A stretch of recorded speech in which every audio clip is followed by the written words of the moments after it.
So we had our lights go out over here when we had a tire blowout, and took out the cable running to the slide and the lights on the slide.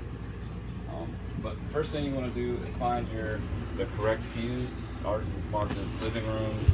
It's a 20 amp. To use the second one here. So you pull that out so you don't electrocute yourself while you're working. It's really important to do, right? Zit, zit, zit, zit. I can't fix anything because I electrocuted myself. I don't think it'll kill you. The fuses will pop before you electrocute yourself. Don't want to kill you.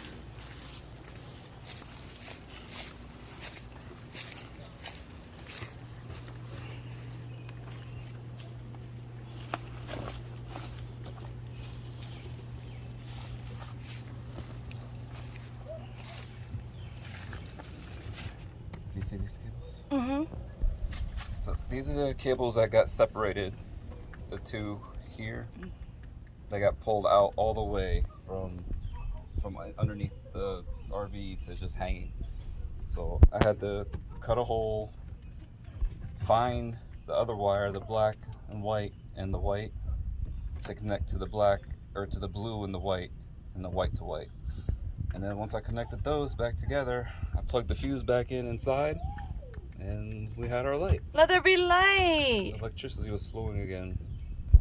So it had these little clips that, I don't know, there are little clips on here that held the wires together, but I can't get them to go back on, so I'm going to use electrical tape, and then I'm going to tape them both together and try to make a stronger connection than what was already there, because that just ripped apart.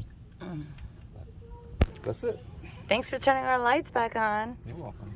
And it was that back tire that wound up getting completely stripped. So while I was driving, I felt something, and I looked behind me and I said, oh, yep, pretty sure we lost the tire back there.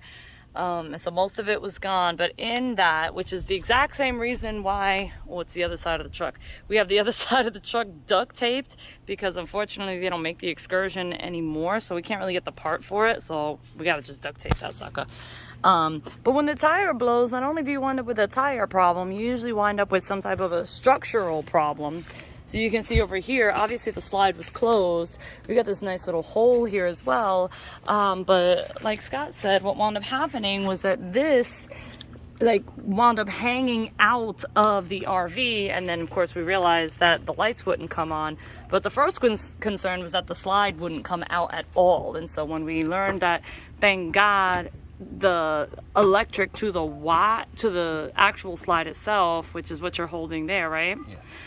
That was not affected. It was separated. It was separated. I just clicked it back together. Beautiful. The slide was able to come in and out because that was connected. Awesome. And so once he put that back together, that thank God wasn't damaged to the point where we had a slide issue, we realized that there was an electrical issue, and Superman Scott Hall be figuring stuff out. So he knows this trailer intimately, and every time we have a new problem, he's the one that fixes it and then provides you guys with the amazing videos to either help you fix your problems or one day provide an entire instructional guide for this RV for anybody else who may own it.